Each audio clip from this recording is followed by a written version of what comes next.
नमस्कार मित्रांनो, Indian polity by M लक्ष्मीकांतच्या मराठी चर्चा सत्रामध्ये तुमच्या सर्वांचं स्वागत आहे। मी अनिकेत जाधव।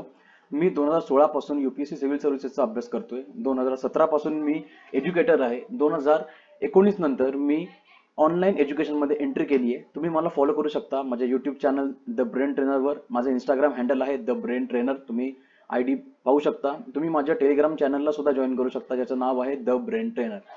लवकरात लवकर टेलिग्राम चॅनलला जॉईन करा, कारण की माझ्या चॅनलचे सर्व अपडेट्स तुम्हाला तिथेच मिळतील। थँक्यू।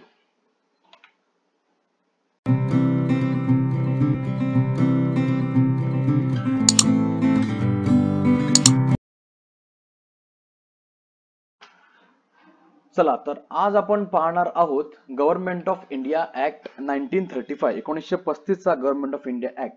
तर या ऍक्ट बद्दल सगळ्यात पहिल्यांदा तुम्हाला हे सांगेन की हा सेकंड माइलस्टोनचा अर्थ आहे मैलाचा दगड। तर हा ऍक्ट सेकंड माइलस्टोन होता। कशाच्या रोड मधला, कोणत्या रोड मधला माइलस्टोन? तर कम्प्लिटली रिस्पॉन्सिबल गव्हर्नमेंट, म्हणजेच काय की भारताला एक पूर्णपणे जबाबदार सरकार देण्याच्या मार्गातला हा दुसरा मैलाचा दगड होता।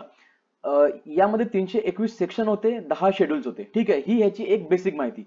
आता आपण बघणार आहोत त्याचे फीचर्स म्हणजे काय की या ऍक्ट मध्ये नेमके काय काय प्रोव्हिजन्स केलेले होते, काय काय या ऍक्ट मधले महत्त्वाचे मुद्दे आहेत जे आपल्याला आपल्या एक्झाम साठी कामाला येणार आहे। ठीक आहे, तर चला, या ऍक्टने प्रोव्हाइड केलं होतं, म्हणजे या ऍक्टने सांगितलं होतं की एक ऑल इंडिया फेडरेशन ज्याच्यामध्ये प्रोव्हिन्सेस म्हणजे राज्य आणि प्रिन्सली स्टेट्स हे युनिट्स असतील। युनिट्स म्हणजे काय? एकक। कोणाचे एकक? तर केंद्र सरकारचे एकक असणार होते। ठीक आहे, या ऍक्टने पॉवर्स डिवाइड केल्या होत्या सेंटर आणि युनिट्स मधल्या। कळलं? म्हणजे केंद्र आणि युनिट्स, केंद्रांचे एकक म्हणजे कोण? मी आताच सांगितलंय की प्रोव्हिन्सेस म्हणजे राज्य आणि प्रिन्सली स्टेटला आपण युनिट्स बोलणार आहोत। ठीक आहे, तर केंद्रामधली म्हणजे सेंटरची आणि प्रिन्सली स्टेटची पॉवर 3 लिस्ट नुसार डिवाइड केलेली होती। पहिली लिस्ट कुठली? पहिली लिस्ट होती फेडरल लिस्ट। फेडरल म्हणजे काय? फेडरल म्हणजे केंद्र, कळलं, ज्याला आपण सेंट्रल सुद्धा म्हणतो। तर फेडरल लिस्ट मध्ये 59 आयटम्स, 59 सब्जेक्ट होते ज्याच्यावरती केंद्र सरकार कायदे करू शकणार होतं। प्रोव्हिन्शियल लिस्ट मध्ये 54 टॉपिक्स होते, आयटम्स होते, ज्याच्यावरती प्रोव्हिन्सेस म्हणजे राज्य त्याच्यावरती कायदे करू शकणार होतं। कॉन्करंट लिस्ट वरती दोन्हीही म्हणजे फेडरल आणि प्रोव्हिन्शियल म्हणजे सेंटर आणि प्रोव्हिन्सेस दोघेही काम करू शकणार होते। त्याच्यामध्ये 34 आयटम होते। आणि रेसिड्युअरी म्हणजे काय? हे फेडरल, प्रोव्हिन्शियल आणि कॉन्करंट लिस्ट मध्ये जे टॉपिक्स नाही, जे उरलेले सगळे टॉपिक्सला आपण म्हणू शकतो की रेसिड्युअरी पॉवर्स किंवा रेसिड्युअरी टॉपिक्स, रेसिड्युअरी आयटम। त्या रेसिड्युअरी पॉवर्स ज्या होत्या त्या सगळ्या कोणाकडे होत्या? व्हाईसरॉयकडे होत्या। पण झालं काय की हे फेडरेशन जे हे कधीच केम इनटू बीइंग म्हणजे काय की अस्तित्वात येणे, हे फेडरेशन कधीच अस्तित्वात नाही आलं। याचं कारण काय होतं? अस्तित्वात का नाही आलं? कारण की प्रिन्सली स्टेटने याला कधीच जॉईन नाही केलं। प्रिन्सली स्टेट ह्याच्यापासून लांबच राहिलं। ठीक आहे, या ऍक्टने डॅर्की म्हणजे काय? मी डॅर्की म्हणजे सांगितलं होतं की डॅर्की म्हणजे ड्युअल सिस्टीम ऑफ गव्हर्नमेंट। कळलं? म्हणजे गव्हर्नमेंटचं दोन भागात काम करणं, जे आपल्याकडे आता आहे ना, म्हणजे बघा, एक असते लोकसभा, एक असते राज्यसभा, बरोबर? म्हणजेच आपल्याकडे काय आहे? ड्युअल सिस्टीम ऑफ गव्हर्नमेंट आहे। राज्यांमध्ये सुद्धा ड्युअल सिस्टीम ऑफ गव्हर्नमेंट आपल्याला बघायला मिळते। एक असते स्टेट लेजिस्लेटिव्ह असेंब्ली, ज्याला आपण म्हणतो विधानसभा, आणि दुसरी असते विधान परिषद म्हणजे काय? State legislative council. कळलं? ही झाली ड्युअल सिस्टीम ऑफ गव्हर्नमेंट।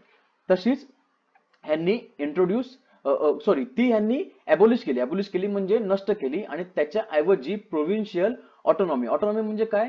स्वतःचं असणारं एक अस्तित्व, मी माझे निर्णय घेऊ शकतो, म्हणजे मला माझी ऑटोनॉमी आहे, अशी ऑटोनॉमी प्रोव्हिन्सेस म्हणजे राज्यांना इंट्रोड्यूस केली या गव्हर्नमेंट ऑफ इंडिया ऍक्ट 1935 ने। ठीक आहे, आणि त्यानंतर म्हणजेच काय झालं नेमकं? ऑटोनॉमी मिळाली म्हणजे काय मिळालं?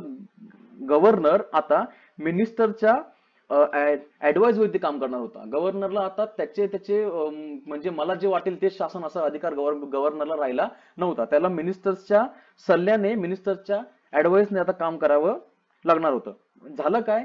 1937 ला ही गोष्ट आहे, म्हणजे हे जे प्रोव्हिजन आहे हे 1937 ला अस्तित्वात आलं, आणि 1939 ला 1937 ला अस्तित्वात आलं, 1939 ला निघून पण गेलं। ठीक आहे, कळलं? आता यांनी सेंटरमध्ये चला आपण पुढे जाऊया. यांनी सेंटरमध्ये डायरकी, सॉरी इथे स्पेलिंग चुकली आहे माझी डायरकीची, त्यासाठी माफ करा मला, स्पेलिंग चुकलेली आहे. स्पेलिंग जी आपली मगाशी बघितली होती ना आपण ती बरोबर होती, DYARCHY ही स्पेलिंग बरोबर आहे. तर सेंटरमध्ये डायरकी यांनी प्रोव्हाइड केली म्हणजे काय, सेंटरमध्ये डायरकी असावी असं यांचं म्हणणं होतं. सेंटरमध्ये ड्युअल सिस्टम ऑफ गव्हर्नमेंट असावी असं यांचं म्हणणं होतं.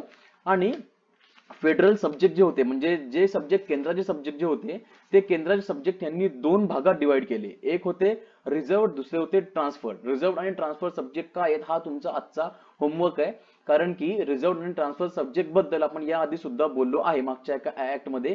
जर तुम्ही नीट अभ्यास केला तर तुम्ही मला कमेंट बॉक्स मध्ये याचं उत्तर लिहून पाठवाल की याचा रेफरन्स कोणत्या ऍक्ट मध्ये आलेला होता. ठीक आहे. या प्रोव्हिजनच्या बाबतीमध्ये तेच झालं की हे प्रोव्हिजन कधीच ऑपरेशन मध्ये म्हणजे हे प्रोव्हिजन कधीच वापरण्यामध्ये आलं नाही आहे, तसंच ते पडून राहिलं. ठीक आहे.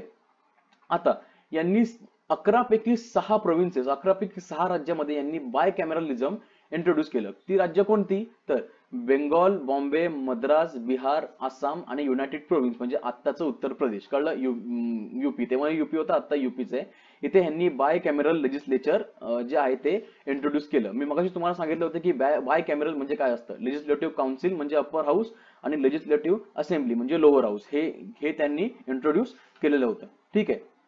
चला, कम्युनल रिप्रेझेंटेशनला एक्सटेंड केलं गेलं. मागच्या 2 ऍक्ट मध्ये मी तुम्हाला कम्युनल रिप्रेझेंटेशन बद्दल सांगितलेलं आहे.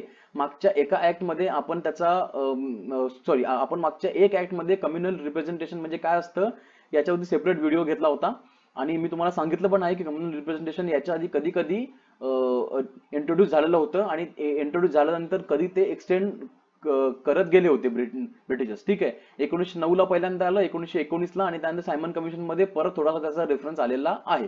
ठीक आहे. तर कम्युनल रिप्रेझेंटेशन या ऍक्टने सुद्धा एक्सटेंड केलं म्हणजे जे आधी आहेत त्यांना तर दिलंच, त्यांचं ते कंटिन्यू झालंच, पण आता डिप्रेस क्लासेस म्हणजे आताचे शेड्यूल कास्ट आणि स्त्रिया आणि कामगार यांना सुद्धा दिलं गेलं. कळलं. चला, तर यांनी गव्हर्नमेंट ऑफ इंडिया ऍक्ट 1858 जो काउन्सिल ऑफ इंडिया हे जे आलेलं होतं हे त्यांनी ॲबॉलिश केलं. ठीक आहे. तर काउन्सिल ऑफ इंडियाचा रेफरन्स आला होता गव्हर्नमेंट ऑफ इंडिया ऍक्ट 1858 मध्ये. आणि आता सेक्रेटरी ऑफ स्टेट जो होता, secretary of state for India जो होता, त्याला आता एक ऍडवायझर्सची टीम त्याच्यासोबत काम करणार होती. कळलं, म्हणजे तो आता एकटा काम करणार नव्हता, त्याच्यासोबत काही ऍडवायझर्स दिलेले होते ज्याच्या ऍडवाइजने तो आता ह्याच्या पुढे काम करणार होता. कळलं. आता जी फ्रँचायझी आहे ती, फ्रँचायझी म्हणजे काय, फ्रँचायझी म्हणजे मत देण्याचा अधिकार. फ्रँचायझी जी आहे ती पण थोडीशी एक्सटेंड केली गेली. तर आता पूर्ण लोकसंख्येच्या म्हणजे पूर्ण पॉप्युलेशनच्या 10% लोकांना आता वोटिंग राईट मिळालेला होता. ठीक आहे. 10% लोक आता वोट देऊ शकणार होते टोटल आपली जी लोकसंख्या आहे त्याच्या. ठीक आहे. चला, पुढचं एक बघूया की रिझर्व्ह बँक ऑफ इंडिया हा पॉइंट मी इथे ऍड करायला विसरलोय वाटतं, त्यासाठी माफ करा. तुम्ही लक्ष्मीकांतमध्ये हे बघू शकता. तर रिझर्व्ह बँक ऑफ इंडियाची एस्टॅब्लिशमेंट सुद्धा तुम्हाला याच कायद्यामध्ये बघायला मिळेल. म्हणजे प्रोव्हिजन होतंय कसं की आरबीआय ची एस्टॅब्लिशमेंट व्हावी. आरबीआयने काय करावं तर करन्सी आणि क्रेडिटला कंट्रोल करावं. करन्सी म्हणजे आपलं चलन आणि क्रेडिट म्हणजे जे काही आपले कर्ज वगैरे असतात ती कामं. कर्ज म्हणजे पर्सनल नाही, देशाचं कर्ज, तेवढं लक्षात आलं असेल तुमच्या. तर आरबीआयने क्रेडिट आणि करन्सीवरती काम करावं हे या ऍक्टचं म्हणणं होतं. ठीक आहे. आता जाऊया आपण पुढच्या पॉइंटकडे की establishment of federal public service commission म्हणजे जशी आता आपली युपीएससी आहे ना तशी फेडरल पब्लिक सर्व्हिस कमिशन, त्याचं तर यांनी प्रोव्हिजन दिलेलं होतंच की ती एस्टॅब्लिश करावी, याचं प्रोव्हिजन तर होतंच. पण त्याच सोबत प्रोव्हिन्शियल पब्लिक सर्व्हिस कमिशन म्हणजे आता जशी आपली एमपीएससी आहे ना स्टेट पब्लिक सर्व्हिस कमिशन, तशीच आपली महाराष्ट्र पब्लिक सर्व्हिस कमिशन, तसंच एक प्रोव्हिन्शियल पब्लिक सर्व्हिस कमिशन असावी असं या ऍक्टचं म्हणणं होतं. ठीक आहे. आणि त्याचसोबत एक जॉईंट पब्लिक सर्व्हिस कमिशन सुद्धा असावी असं यांचं म्हणणं होतं आणि ते प्रोव्हिजन आजही आपल्या संविधानामध्ये आहे. ठीक आहे, तुम्ही जर नीट वाचलं असेल अक्कल लक्ष्मीकांत, किंवा नसेल वाचलं तुम्ही या माझ्या व्हिडिओला जर फॉलो करत असाल, तर हळूहळू आपण पुढे हे बघणार आहोत की हे या तिन्ही गोष्टी आत्ता सुद्धा संविधानामध्ये आहेत. नावं वेगळी आहेत, पण आत्ता सुद्धा संविधानामध्ये या गोष्टी एक्झिस्ट करतात. ठीक आहे, चला. आणि सांगितलं होतं की फेडरल कोर्टची सुद्धा स्थापना व्हायला पाहिजे, जे 1937 ला स्थापन झालं सुद्धा. ठीक आहे, फेडरल